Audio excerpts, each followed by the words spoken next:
Good morning, everybody. Hi, my name is Michelle Childs. I'm with the Coalition on Adult Basic Education. And on behalf of COABE, we'd like to thank you for joining us for day 2 of Digital Inclusion Week. Today, to kick us off, is Nell Eckersley with Advocacy and Awareness. Nell?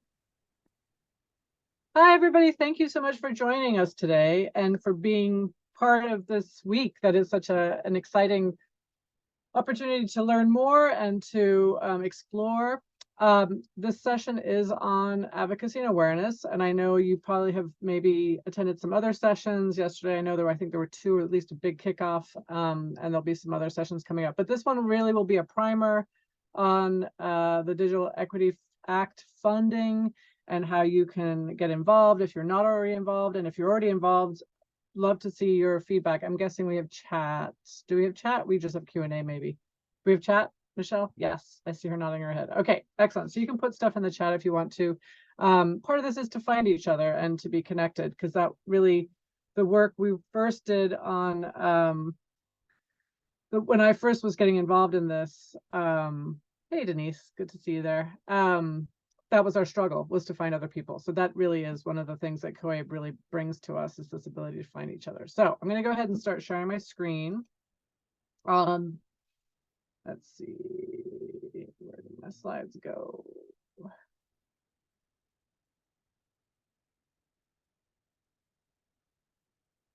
All right, let's start off here.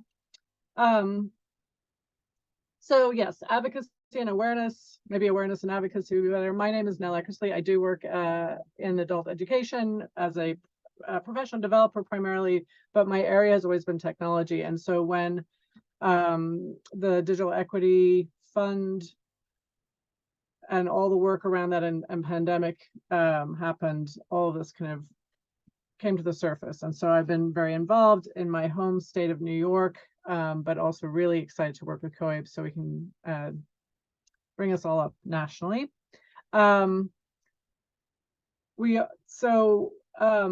I wanted to do some definitions just to get us kicked off, because these are terms that you're going to see throughout. So we have this term digital equity, which is the condition of bringing everyone up to the ability to use digital technology to participate in our society, democracy, and economy. And there's a really strong piece here about the equality versus equity, right? So we know that equality would be giving everybody the same thing. We know that we need to give different people different things, because there's just different levels of access, different both for devices and broadband, as well as digital skills. And this definition comes to us from the National Digital Inclusion Alliance that we'll look at in a moment. Oh, my slides got a little out of order. So this one is telling you what we're going to do today. So we have definitions, which we're doing right now. We'll talk about the funding opportunities, which primarily for us right now is the Digital Equity Act. We'll talk about our digital change agents that COABE has been pulling together, and we're looking for more of you. So I hope some folks out there maybe want to join us. And then how you can participate, right? What our call to action is and how you can participate. We'll share the slides afterwards. You'll have the slides and you have my email address, but we'll get you the slides during the session. I'll put it in the chat in a moment. Okay, so we talked about digital equity. Now we're talking about digital inclusion. And digital inclusion is what most of us are probably participating in or have been touching. So these are the activities. And there are 5 main elements. They're kind of, it was a 3-legged stool at one point. You might have heard about it in that perspective, which was really those first 3 pieces: the affordable, robust broadband internet service, internet-enabled devices that meet the needs of users, and then access to digital literacy training. And again, in adult ed world, number 3 is particularly in our wheelhouse. Obviously, I know there are programs out there that are doing amazing work around getting access to broadband for both their students, perhaps the learners in their programs, but also maybe in their own institution.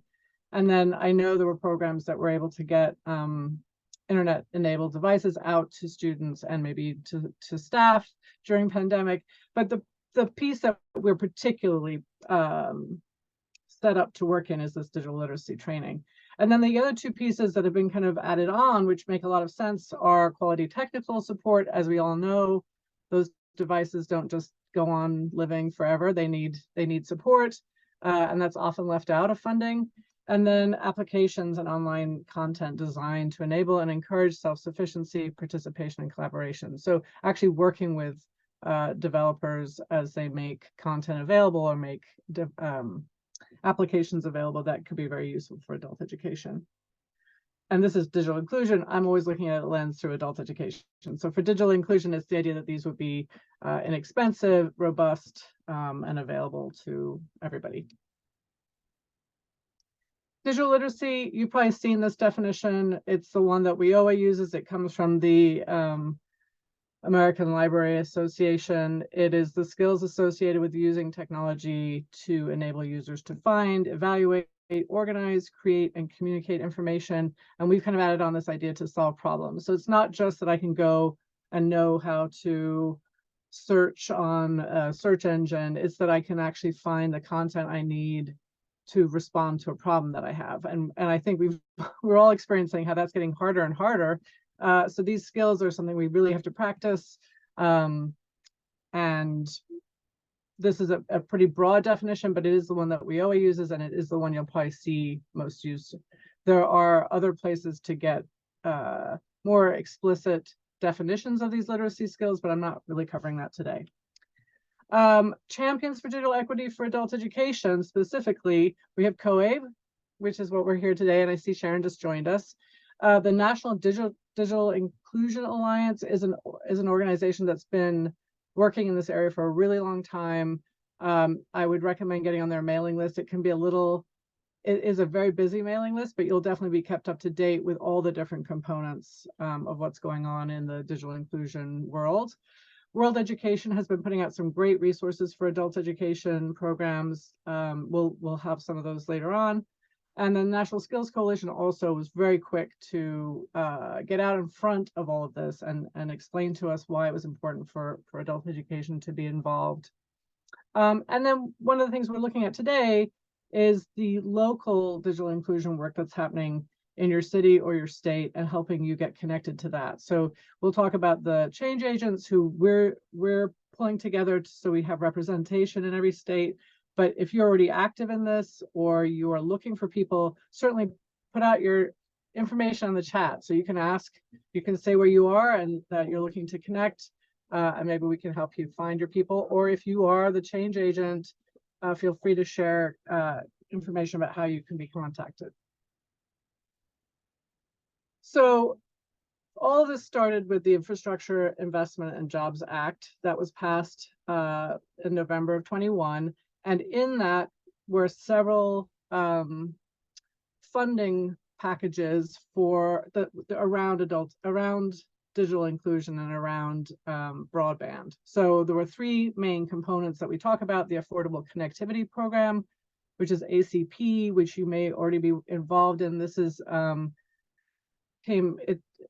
I'll go through that in a second. So then we have Broadband Equity Access and Deployment, which is also known as BEAD. And then the Digital Equity Act, which is what we're really going to concentrate on today. But just so you have a little more information, the Affordable Connectivity Program has been really important for a lot of people. It is actually in jeopardy now of losing its funding. So there's action alerts around that and some advocacy work that you can do. It does provide a discount of up to $30 per month towards internet service for eligible households and $75 per month of tribal lands.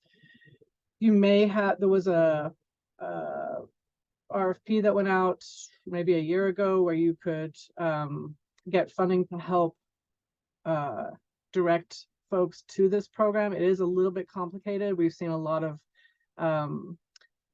people who are struggling as far as like how you prove that you're eligible, whatever. So it's been a struggle, but it's been an incredibly rich program for those folks who can get into it.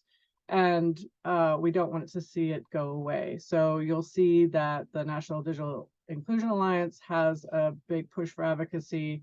And we have the link down there. So again, you'll get access to the slides and you'll have that link if this is something you want to get involved in.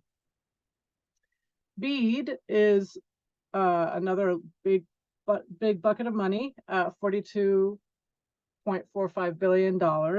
That was set aside for broadband infrastructure deployment, but other activities as well. So primarily this is going to go towards broadband, but it is actually possible for digital literacy skills to be involved there, but we don't see that talked about very much. So primarily this is going to be about broadband.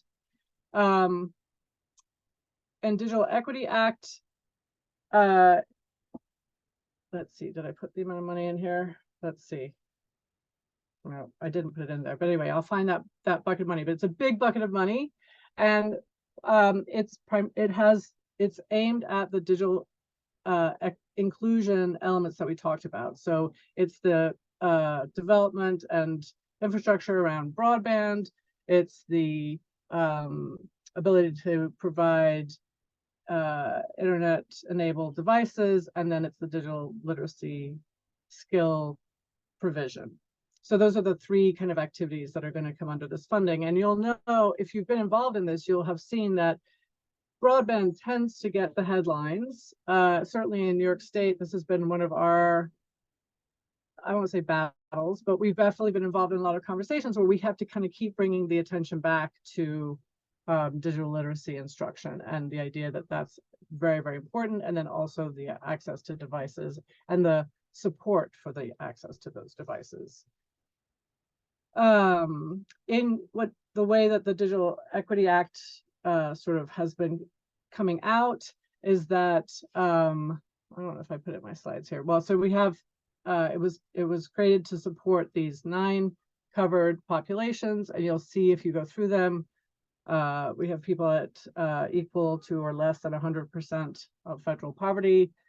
We have aging individuals, incarcerated individuals, veterans, individuals with disabilities, individuals with language barriers, both for learning English and also people with low levels of literacy, individuals who are members of racial or ethnic minority groups, and individuals who primarily reside in rural areas. So these are the 9 covered populations that this funding is particularly aimed at. And you can see already that we work with almost all of these folks. So we are very well situated to be able to provide these services. So there are 3 elements to this, to the Digital Equity Act funding. The first was that states had to apply for planning. So that's already happened. Now every state did apply for that, and they're all busy making their plans. The plans have some very, very explicit elements to them, which we'll be looking at.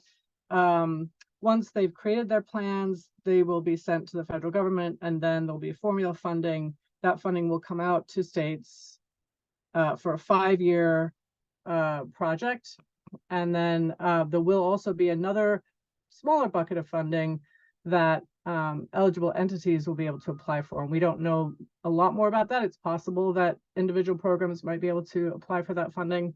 But we're really particularly involved right now in this number 2 piece, where there will be this bucket of funding coming to your state, and we want to make sure that we are part of the planning that's happening the plan that's going to be used by your state, so that adult ed is involved both in being eligible for the funding when it comes to your state, and also in designing how you would like that funding to be used in your state. I was fancy with my animations. So that already happened. They already did all of these things. This is where we are. And you can see exactly where your state is. World Ed has done a really nice job of pulling together a spreadsheet that shows you a lot of information. So it includes each state had to identify a administering entity. So that was the first step. And I know in our state, that was one of that was mystery for a while. Like, it was hard to find out who that was. And that was important to find out, because that was the entity that was going to be was doing the planning, and part of the planning required that they do listening sessions and meet with constituents from those 9 covered populations. So we were trying to find them. We found them. We had meetings with them. We participated in the listening sessions. I think that's probably been completed in all the states at this point. but you could check here to see if maybe in your state they're still doing listening sessions.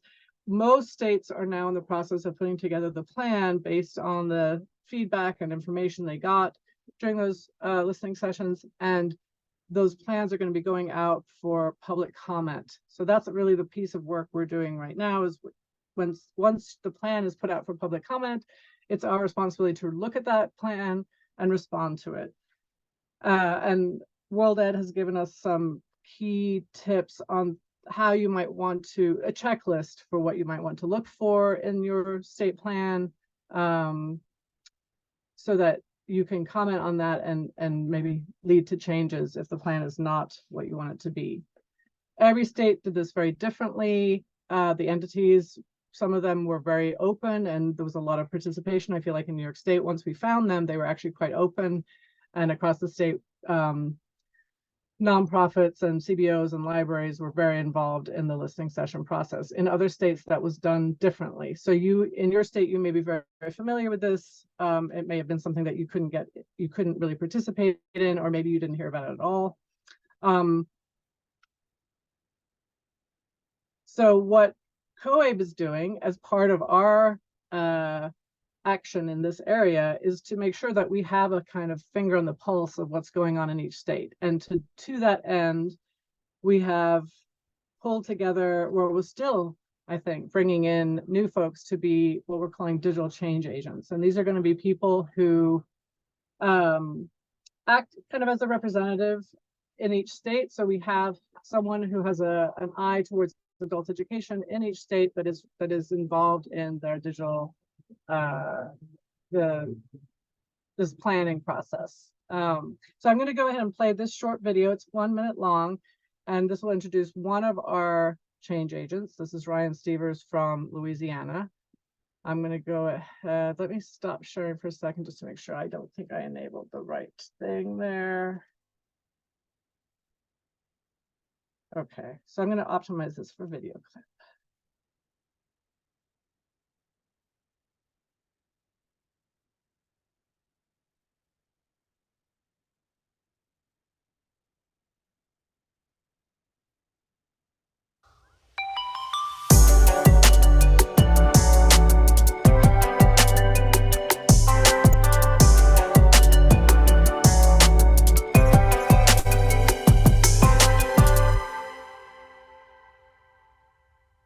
Hello, everyone. My name is Ryan Stivers, and I just wanted to take a second to share why I became a digital change agent. As a former adult education student myself, I am deeply passionate about the work that we do in our profession, and I believe access and equity are two of the most important things in making sure that adult education students can be successful in the present and in the future. Thank you.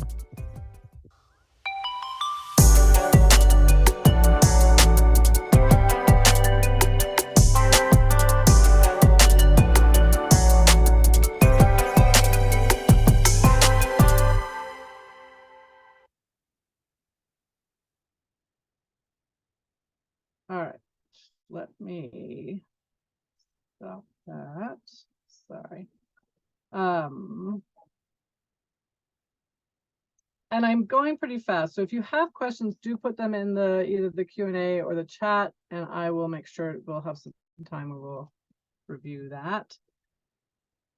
Let me go ahead actually right now and give you in the chat the slides so you have those.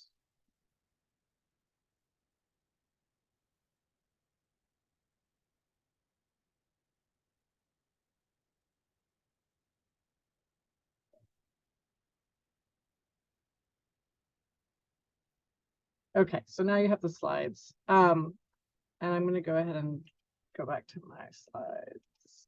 All right, so Ryan Stivers is one of our change agents. We have, I'm not sure at this point how many, but we are slowly gathering so that we can have one from each state or more. Oops, sorry, don't do that. There we go. So this is part of COABE's Digital Equity Initiative.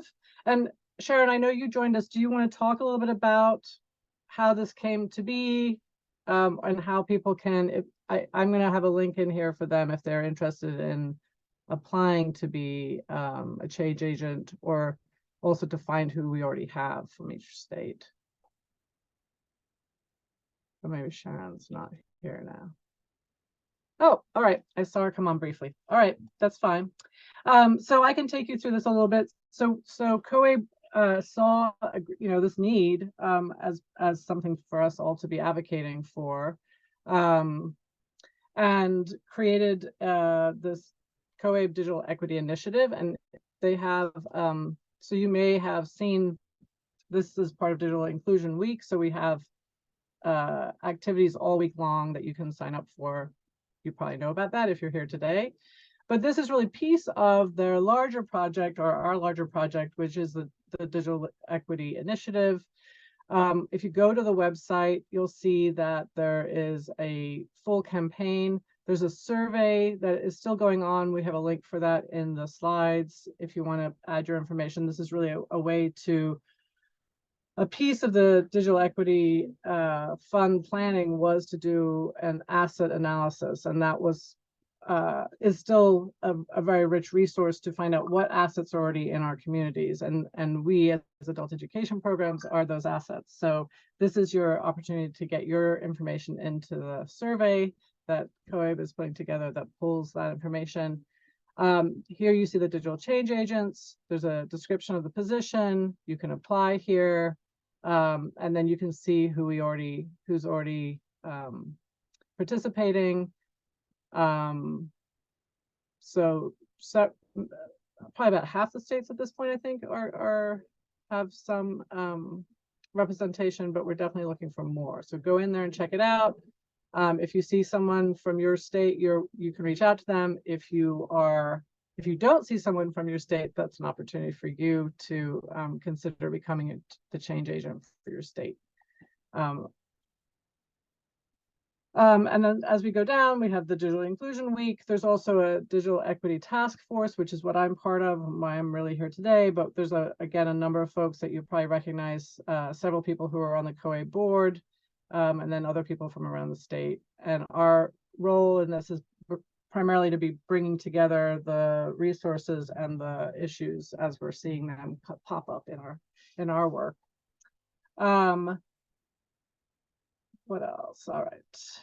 So if you are interested in the change agents, again, the idea is that they're the ones who can tell you, who are keeping adult education at the forefront in their states planning process, and also can bring information back to us. So we have a sense of what's going on in each state. I already shared with you that there was World Ed has created that spreadsheet that's also tracking where the planning process is for each state. We're always looking for adult learner success stories, because those are really valuable for us when we're doing advocacy inside with state representatives at the federal level, to be able to really show the stories of the people that we work with and why this work is so valuable. And obviously with the digital skills are such a huge piece of this. So bringing that into your stories is something that we're always looking for. This is the survey, the survey that I mentioned earlier where we're kind of doing the asset mapping of adult education programs. I think at this point, there have been, over 500 responses, and 70% of programs are offering digital literacy instruction. So this is the kind of information that we're trying to gather. As I mentioned, the place that we are in the process with the Digital Equity Act plan is,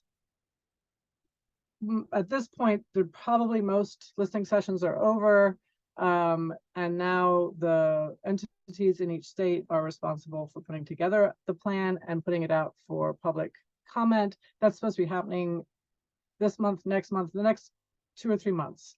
So depending on your state, where they are in the process, that document is out there. Once the document is available, what we're asking is that adult education programs engage with that plan, review it, identify places where maybe adult education is left out, where digital literacy instruction or digital literacy skills is not placed as highly as we think it should be. Obviously, broadband is a major issue, but our feeling always is that, you know, you can have broadband if you don't have the digital literacy skills, you know, it's not going to do you a lot of good. So we need all three components: the broadband, the access to devices, and then the digital skills instruction. And at the bottom there is a link to a really helpful resource that World Ed has created that really takes you through what the public comment process looks like. They have a checklist that they've created. Actually, I can go there. Let's go look at it. So as you scroll down, it explains what public commenting is, where you can find out more information about your particular equity plan. And this is that tracking sheet I mentioned. When you're reading the plan, what should you be looking for? So Benton Institute for Broadband Societies is putting together summaries of each plan, but for this work, we really recommend that you go to the actual plan, and they have a checklist that they are suggesting you can look at, so you can kind of understand, you know, it's probably a lot of information. So what should you be looking for, and what are kinds of areas for you to be considering your comments in? So that's a really rich resource for this particular part of the process. In this slide set, I have given you a few different resources that kind of take you back to the original place where the information is sitting. So we have the Digital Inclusion Week resources that COABE has done or put together, Broadband Equity Access Deployment Program. So the federal entities or the federal level information comes from Broadband USA. Digital Equity Act programs is also from Broadband USA. And this, I think, helps to underscore the fact that broadband tends to be the first lens that all of this funding is looked at. I know in our state, the entity that our governor identified to take on the planning process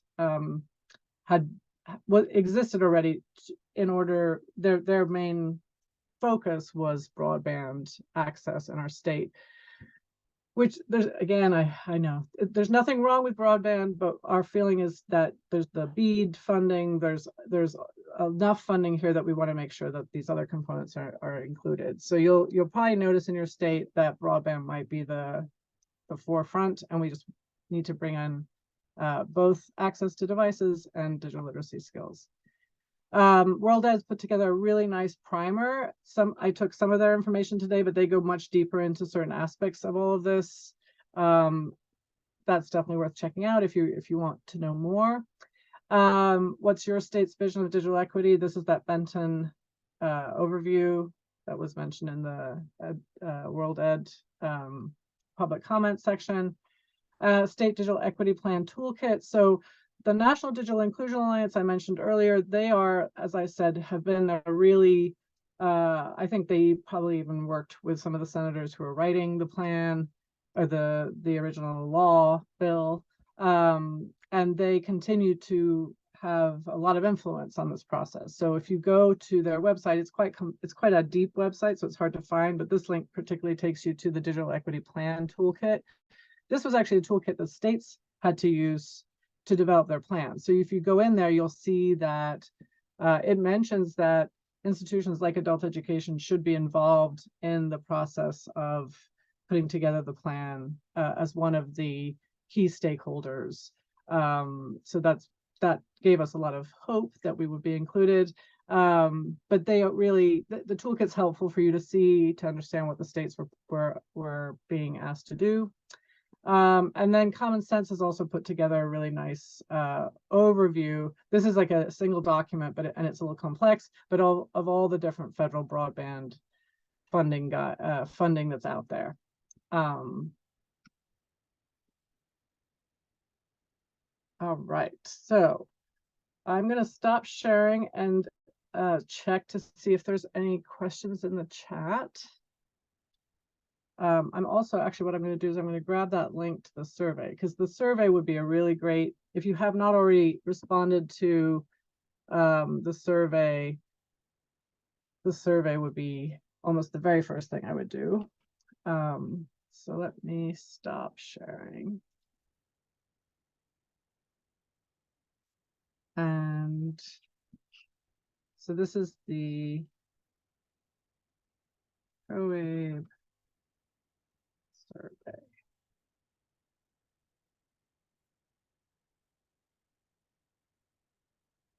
Okay, so you have that link. Yes, and Michelle, thank you so much. You sharing the links to the parts of the COABE website that have all these content on it. Does COABE have survey results broken now by state or just aggregated? I've only seen the aggregated responses, but I'm sure that they are by state as well. Michelle, do you know if that is something that's available? No, I'm not sure at this time if they have that. I'm sure they probably will if they don't already. And if you go to their website, I'll share that in a second. We can go over some of the data that did come from that survey, but it is the full from the full. It's not disaggregated by state. So I'm just briefly going through the chat to see if there are any other questions. And I see people from all over the country. It's so exciting to see you all here.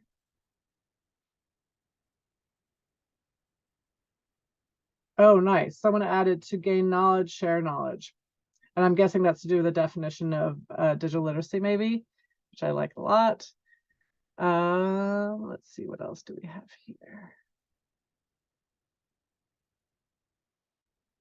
Yes, I don't know why I didn't put the amounts of money in. So Susan points out that DEA has much less funding than BEAD. So DEA is the Digital Equity Act funding that we're talking about mostly today. And then BEAD is this broadband. And that's been one of the frustrations when we were having these conversations in our state about how much, this kind of concentration on broadband, even in the DEA conversations, when we know there's this other bucket of funding, as you say, that it's larger. And so it really, we're not trying to not do broadband, and we know that broadband is really a major issue in certain areas more than others. But we feel like there's other funding out there, so that DEA should definitely be a little bit more responsive to some of the other issues going on here. And Susan also mentions eligible entities is key. We need to identify local community partners who can interact effectively with targeted populations. And again, I feel like adult ed is so well placed here in that your program doesn't necessarily work with all 9 populations, but as a educational institution in a broad sense, we really work with these populations a lot. And so by funding us, these populations will be served, I think. All right, scrolling down. Yes, so someone asked if you'll receive everything that was on the screen. I'll give you the link again to the slides. Let me just grab that. So the full slides are here. And there are a lot of links there. So I don't have all the content on all the on all my slides, but so I'm going to take us back out to look at the survey information, or the information that's come back through the survey for COABE. Let me just make sure I have that lined up here.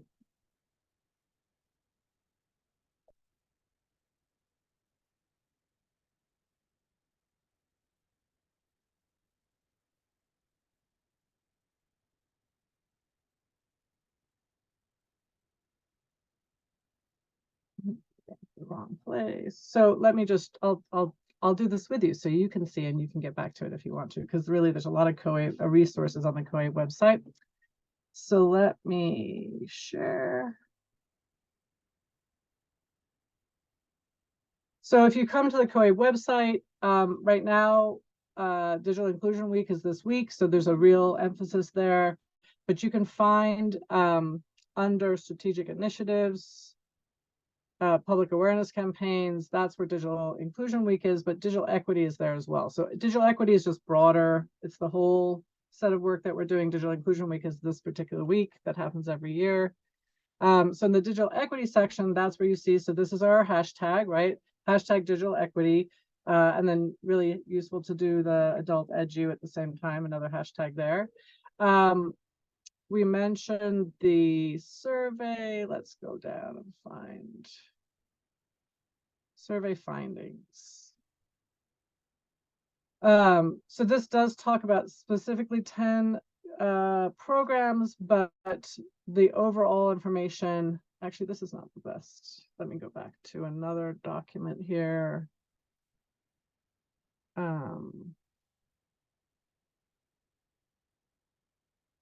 So there's a infographic that was created that has a lot of this data in it, but basically it looks at the general challenges. This is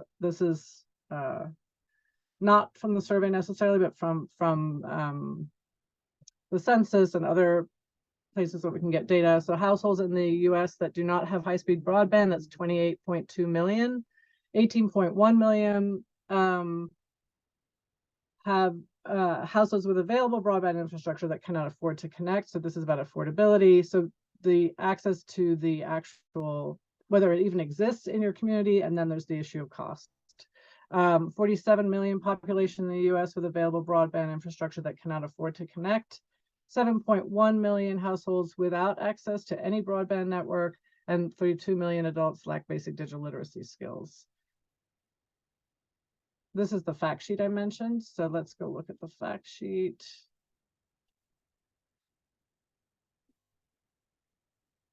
So it has that data in it, but then it moves down to, this is the data that came from the survey. So 23%, COABE's 2023 member survey, only 23% serve as a digital hub for Wi-Fi and device dissemination.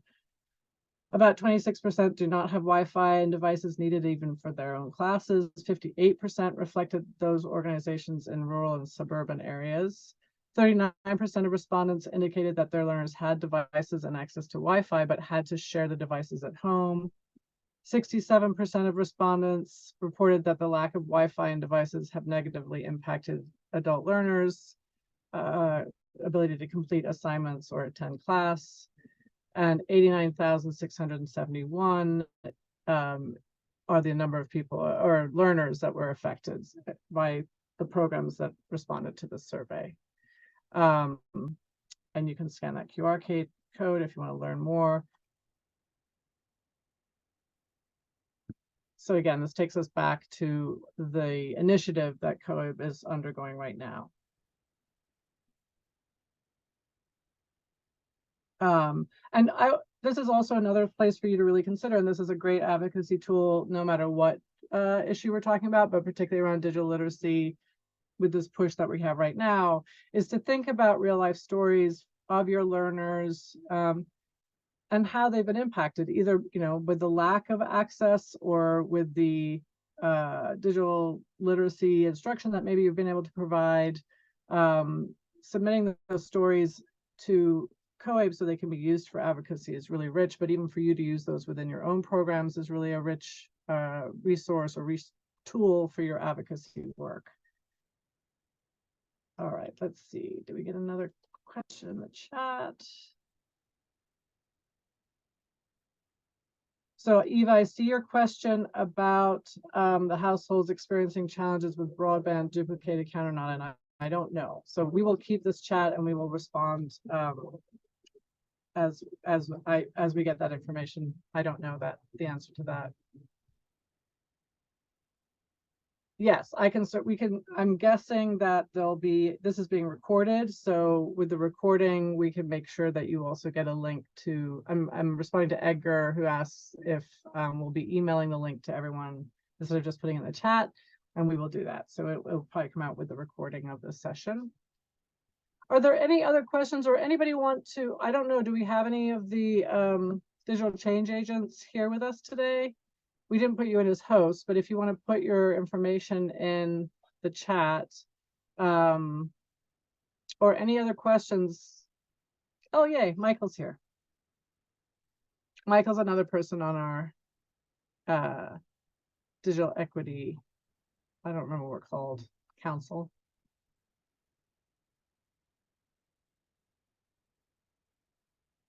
So again, if you have any questions about how to participate in this digital equity funding, we're finding it interesting in some states, the funders that you already get funding from are participating and know that this is happening, but in other states, they're not necessarily that involved. And that I think is a problem too, because what we're seeing from programs is it's very challenging to develop a robust digital skill instruction program if there's no funding for it, or there's no way for it to be recognized by the current funding that you have. And so programs are finding ways to do it, but it is a struggle. And so another piece of advocacy that I didn't include in the slides today is thinking about how you can do advocacy within your own, with your funders, to let them know about this funding, especially on a state level, so that they're considering ways to participate in it themselves. Certainly I've seen examples where we kind of just want to go back to life before the pandemic, but I think the pandemic really, first of all, made us much more aware of how big the problem was that we knew was a problem, but now we really, our eyes couldn't stop seeing how big the problem was as far as access and skills. But now that maybe you're going back in person, I think some funders think we're just going to go back to the way we were, and I think that's not possible. And it's not actually very, we're not doing any service for our students, where really, I think at this point, digital literacy skills are just part of literacy skills. So they have to be in there. So Sharon, I see you've joined us, and Michael has joined us. I don't know if you have anything to say. I'm asking folks if they have any comments, or if there are any of our change agents are here to be identified. I know they're not part of the hosting right now, but they could at least say hi if they want to in the chat. And we could also promote them to panelists if you'd like to. Yeah. So hello, everybody. I'm Sharon Bonney, the CEO for the Coalition on Adult Basic Education. I'm joining late because I was actually just coming from the U.S. Chamber of Commerce Workforce and Education meeting, where we're talking about these very things, which is very exciting. We're talking about WIOA as well. So what I would really encourage you to do, and again, joining late, I'm not sure what was put in the chat, but we have an entire digital equity campaign, all sorts of survey findings that are on there, resources, which you've probably mentioned all of those right now. So we're just super excited to lead this effort. And we know that there's such a divide, the digital divide right now. And so we're doing everything we can to pull out all the stops and get as many people involved as possible. Yeah, and I'm just scrolling through it because somehow in my slides, I did not include the amounts of money, but the amounts of money, there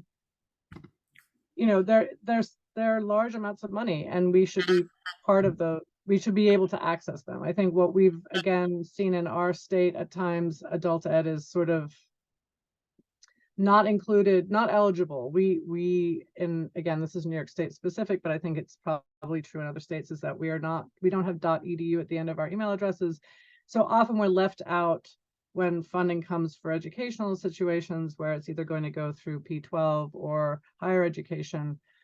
So certainly there have been at least 2 or 3 other opportunities in our state where digital literacy has been, or access actually to devices and broadband, have not been something that we could participate in. So that even if your state is recognizing the needs for those things and talking about them from an educational perspective, they may need to be reminded that adult education is part of that equation.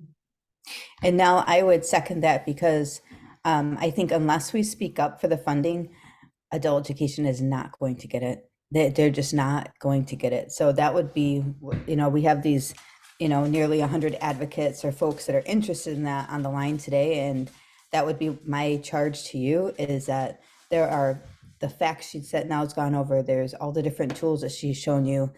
I would really encourage you, not only for you to take action and get involved, but involve your colleagues, involve your adult learners, get out there and really raise a ruckus, or we're just not going to get it. It's going to go everywhere else but to adult ed. And Kim Olson, I see your comment, and it's so true, right? So she says that the explosion of what business education and the world sees as basic digital literacy skills. It goes so far beyond basic literacy that adult education has addressed in the past and maybe currently. This could really be life-changing for program students and communities. And that is part of sort of our next visioning, right? Like, what do we mean by digital literacy skill instruction? What are we considering foundational skills? How are we assessing that? And that's another piece of the work that we're going to be doing, because we see, you know, if we have this opportunity, so say someone comes to us and says, we'd like to give you a bunch of money, what would you like to do? How would you design the program that goes with it? And we want to support programs as they begin to consider that, because when the funding, so we need to be prepared for the fantastic possibility that this funding will be made available to adult ed. How will we apply for it? So that is part of the work that everyone needs to be doing.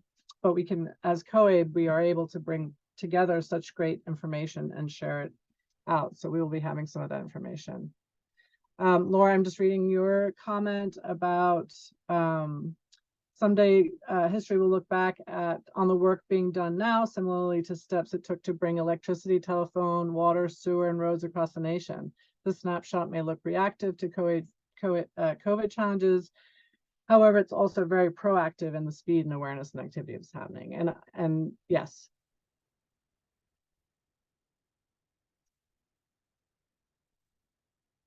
Now, not being on, you probably mentioned this already, but our work with the Institute for Digital Equity, you mentioned that? Okay, great, because I see Carmen is on, and maybe I thought she might want to say a few words too about that. It'd be worth saying, I actually did not talk about that, and Carmen did make a comment in the chat, but yeah, it'd be love if someone else wants to talk a little bit about that work that we just started doing. That's very exciting.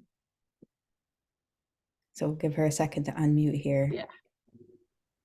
Did that do it? Can you hear me? Yes. So I would just say, well, first of all, I just want to say, Nell, this was amazing. I feel like every time I talk to anyone who's on this team, I learn so much, and I'm just energized about this work. But we just spent, several of us spent, but what is it, 5 of us just spent the last 2 days in a Digital Equity Institute learning about things that are happening in other parts of the country and how we might be able to put together a plan. And we were actually on this with colleges and universities, and COABE was the only non-college university team. But that was just this part of the dedication to try to bring, to help us figure out a plan for how we can implement and help support programs in implementing digital equity work, so that we can be in line and have the capacity to take advantage of the funding opportunities that come down the pike, so that we can move from that digital divide to digital equity, digital inclusion, digital adoption. And it's just really exciting to be a part of that work, and it'll be great to see, you know, where we go with it. We actually have another meeting today. So all of the energy around this has been really outstanding. And I think our learners will benefit. And I also think that just to stress that we really, really have to make a connection between the digital literacy work for instructors, so that they don't see this as something else that they have to do, but so that they see digital inclusion and digital adoption as a pathway to increasing literacy skills, or a pathway to transitioning to post-secondary education and training, as a pathway to being more employable. So I think it's important for us to underscore that as well. But no, you've done an incredible job. And Sharon, I just appreciate the leadership, your leadership, and all of the opportunities that COABE has made available so that we could continue this work. Thank you, Carmen. We really appreciate you as well, very much so. I did also want to mention that our mentor in that institute is Amanda Berkson-Chilcock from the National Skills Coalition. And if you've ever worked with her, she's just phenomenal. Well, I just saw yesterday, they put out an email indicating that the Business Leaders United, which is an organization or a campaign they've started, has over 70 corporate partners, including Fortune 500s, chambers of commerce, and small businesses that are specifically looking at digital inclusion and working with education institutions such as ours. So I'm really excited about that piece too, and excited about our work with the Chamber of Commerce in this space as well. Just I feel like the more partners we can bring to the table and to get organizations talking about this issue, the better it's going to be for our field. So I just wanted to mention that and say thank you again, Carmen and Nell and Michael, who are also like pioneers in this field. And I want to pick up on that piece. So there was a little moment in the slides where I mentioned local coalitions, and I think local coalitions are another really rich resource. We again, I'm talking from my own experience, we were alone. We have our adult education advocacy group. And then we thought, well, we really want to get involved in this. And we were lucky enough, and again, this is where that National Digital Inclusion Alliance mailing list comes in really handy. So I think we just posted something out there saying, we're in New York, who's here? And we were able to connect with a statewide coalition.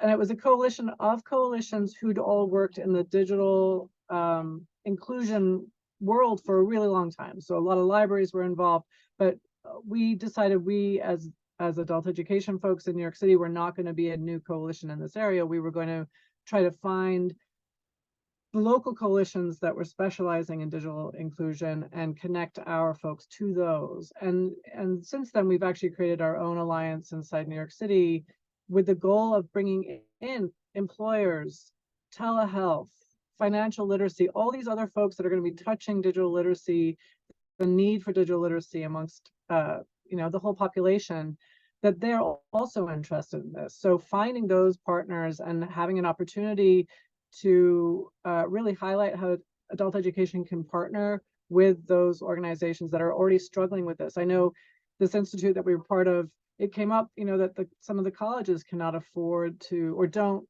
put money towards the instruction of digital literacy skills. They may be providing broadband, they may be providing devices, and training their teachers, but they're not really able to offer digital literacy instruction for their students. And it'd be interesting to me to see how maybe adult education programs could partner in that area. So that's always tricky, this partnering piece of finding out how we can actually work together, because there's usually a lot of barriers, and overcoming those barriers and really finding a way that we can all, this sort of, for the person who's learning digital skills, it should be a seamless access, right? They should be able to get the access where they need to, and that's often not easy. So it was exciting to hear of new opportunities, but it is something to work on. And I think now one of the other things we wanted to mention here is that through this Institute for Digital Equity, through the American Community Colleges and Universities, one of the things we want to do is really help the field access, write their grant applications or help them come together as a collective, because our concern is if you're not able to, at the local level, find partners you can partner with to write that application alongside. Once again, it'll be like the CARES Act funding, where we left 80+% of the funding on the table, yet local programs so desperately needed it. So we were hearing constantly from the field, we need funding, we need funding. And then you talk to, the governors or the people who are making the decisions, they're like, we're not hearing from the field. And in one instance, and this is as the true story, as anybody who knows me knows, we sent an email out to the field saying, there's this funding available. Here's the email address. Send an email to your governor. And a state director did, and received $2.1 million like this of CARES Act funding from her governor. It was very immediate. So what I'm saying is, I feel once we figure out these pipelines of how to get people to sit at the table and make sure that adult education is heard, that's the first piece. And partnering, so that those partnerships are there, because I know that the government's looking at that as well. Who can you partner with to make the most out of the money here?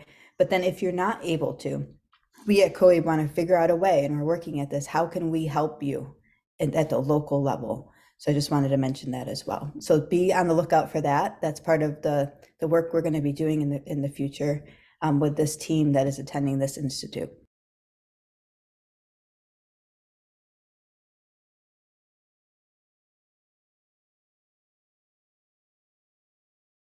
You are muted.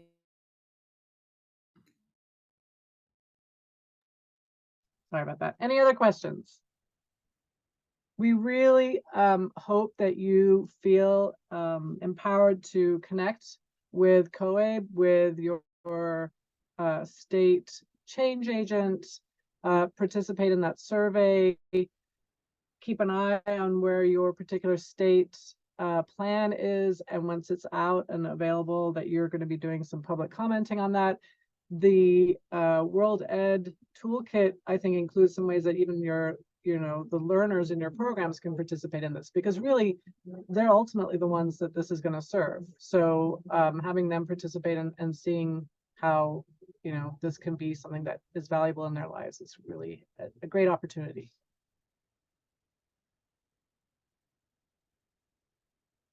All right. Well, thank you very much. I'm Sharon, I'm going to give you guys the link to the slides, and I'm guessing you're going to share the recording, and then you can share the slides if you want to. I put it in the chat, but I think some people wanted it emailed out to them as well. Thank you, Michelle. Of course you do. All right. Well, thank you, everybody.